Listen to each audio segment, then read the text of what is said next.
I'm here with Tony and Deron from Funk All-Stars, or Dayton Funk All-Stars. Yes. Thank you guys so much for being with us in our virtual pivot of Love It on Your Lawn, part of the 2020 Eichelberger concert season. I teasingly said to Tony earlier, you guys are our house band because I can't imagine a season without you. So it seems appropriate to have you with us in this space. Can you talk a little bit about what y'all have been up to and how this time you're using this crazy time in your pivot, or what your pivot has been? Well, from my end of it, a lot of it has to do with the relationships off stage. It's one thing to get up and, make the house party or virtually make the living room parties go, but it's another thing checking on one another, checking on each other's families. So the offstage relationships and staying in touch with one another. And then, following our leader's lead. For me, it's 20 years this year.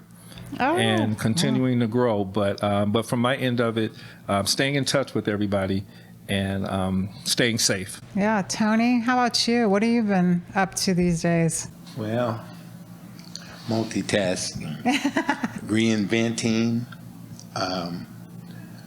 I followed the band a lot on YouTube, and matter of fact, I've been working on tightening up some of the show with actually one of the concerts that we did here the first year. I actually put it on the video and started recording and saying, well, let's play with it, and this is what the band should sound like when we're doing this. And I've been doing a little this and that and the other thing. Just like Deron said, just staying in touch, just kind of staying out of the way, going to church a lot, Yes. a lot of prayer. We could all use a lot of that. Yeah, our whole society is reinventing itself. And hopefully this will pass. We'll get through this. What about the future? When you think about music and what you'd like to be working on, where do you see the group? Or maybe are you creating more in this time, or taking the time to be you talked about looking inside, maybe. Yeah, well, I've been pondering on pretty much on jumping up and down about the musicians have been last in the whole thing. We are the forgotten soldiers, but yet still we're the forefront of every day. When you get up, you hear music on the radio, you see music on television, but the artists and the entertainers and the venues are just all shut down and not even spoken about. Right. And that's a sad situation. And we need to overcome that. I thought about producing a forum on that, but then again, the numbers went up, so it wasn't right to speak on it then at that point. So I just got a lot of hope. That's it. Well, actually, a sidebar note, there's an act, Congress is introducing a Save Our Stages legislation and hopefully a relief package that should be able to help specifically our industry. So you might check in if you want to be an activist and want to kind of get involved in that might help us. But that's why we felt like this was really important. We felt in terms of, this is an ecosystem, right? I mean, we all are supporting one another, and while we have the fruits of that when we are live on the lawn and being here and creating that energy, I'm so grateful to have you along on this journey with us, trying still to deliver mission of connecting our community, because we were talking about how hungry everybody is to feel connected, and music has a way of doing that. Definitely. Whether, we're calling each other, talking about, how we're going to move forward and future rehearsals. But then at the end of the day, this event, this innovative approach, recording virtually or recording live, to be able to stream some things virtually, still modeling, the power of original music, still, announcing to the audience, hey, this is our original song. And when we often talk about the vision and the mission, just of the Levitt Pavilion, the Levitt family, and the leadership here, and I've said this, publicly before, it's so important to make new music, to make new memories, to sustain history.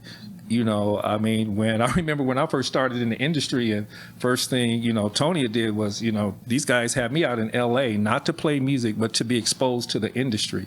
So I get it when, you know, we're in a town, or any town is saturated with talent, but the talent, to be able to have the opportunity to express the art that's on the inside at a full production level, but also understanding, you know, okay, so, you know, we get to perform the originals, but what about the copyright? What about the publishing? What about the licensing? What about the industry things that are out there that are equally important to sustaining? Now, maybe one's goal may not to be, well, I may be a songwriter, but I don't want to be the person up front. Well, then understand what options you have. So when there's a platform where we can network and talk about forums and create opportunities of performance, and then also have a bigger opportunity of a songwriters camp. Yeah. You know, continue education, once again, for new music, new memories, creating new histories and opportunities for more arts that are inside people, no matter what style or genre of music, to be pushed at a full production level, or to be able to build relationships for other parts of layers in this industry that are beyond the stage. Yeah, thanks for bringing that up, because I think by the time that our Dayton community, our Levitt family will get to see this, we'll probably be done with the songwriting camp that Deron's participating in with Making Movies and Gina Chavez. And, you know, because we felt it was so important for the voices in the young voices in our community to be heard, especially now. There's a lot. We want to unlock that and give them a forum to be heard. So I'm excited to see what comes from that, and we know that they'll be invited to join us on the stage in 2021 to be heard. So we're really, you know, lucky to be able to have artists that are willing to work with our young people. I kind of, you know, you're very humble, and I just want to say that you guys have always touched me in a very special way at your concerts when you pick a young person and you're giving away instruments. And, you know, can you talk about the genesis of that? I mean, I don't know if a lot of people know that in your other life, you spend a lot of time working with kids, and I think that that's something really important for our next generation. Yeah, one thing, and I'll let Tony elaborate on this, but one thing that he makes sure that I'm reminded of is that, you know, annually, how do you usually put it? Make sure you pick a school, and then which usually turns out to be 2 or 3.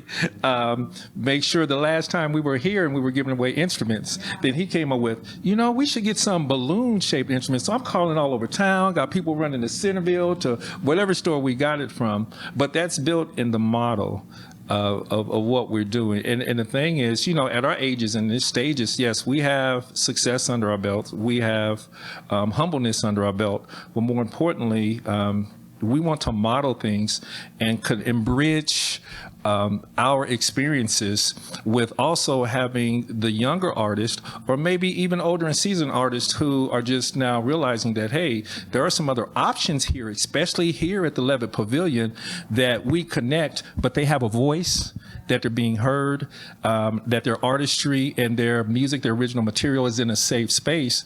And it's about us connecting our energies together, but empowering them to take things to the next level. You want to, yeah, but you can talk about that, because he's going to make sure that our hands are in the community. Yeah, and not just we give away instruments to kids, we give them away to grown folks as well. Okay, I've given away a Les Paul to a guy. Unfortunately, he passed about a month ago. But you know, it's just give back. Growing up, I've been blessed to go around the world and see and do many things, and I've been in technology a long time, and now the technology has evolved. All the little kids today, they're just born in it, so they got it. Okay, they get it. Okay, even their teachers have to try to keep up with the kids. Most of the time, if you talk to a teacher and you talk to a kid already knows where the teacher's going. Yeah. Okay, these kids today, very bright. So we just want to continue to give back to the community. We want to continue to give the funk back We want to continue, because Dayton, Ohio is a legacy within itself. I lived in many cities, and there's nowhere that I've ever lived that the music community is close as it is right here in Dayton. Okay?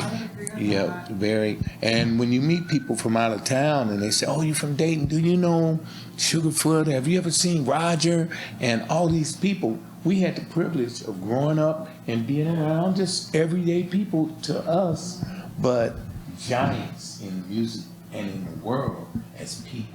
Yeah, I would have loved to have been here during that time. I moved here after that time, but I can't even imagine what that community of musicians would have been like.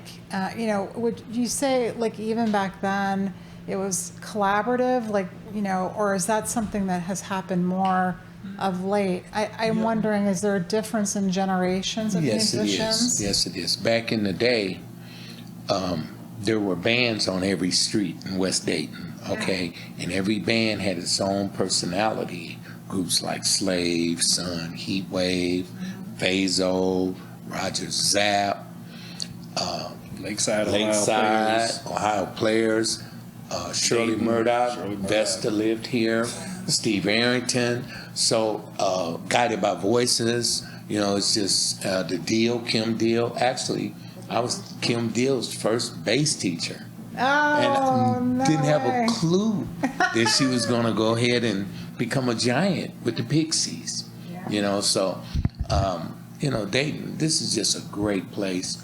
But, and a lot of people ask me, they said, "Why did you move back to Dayton?"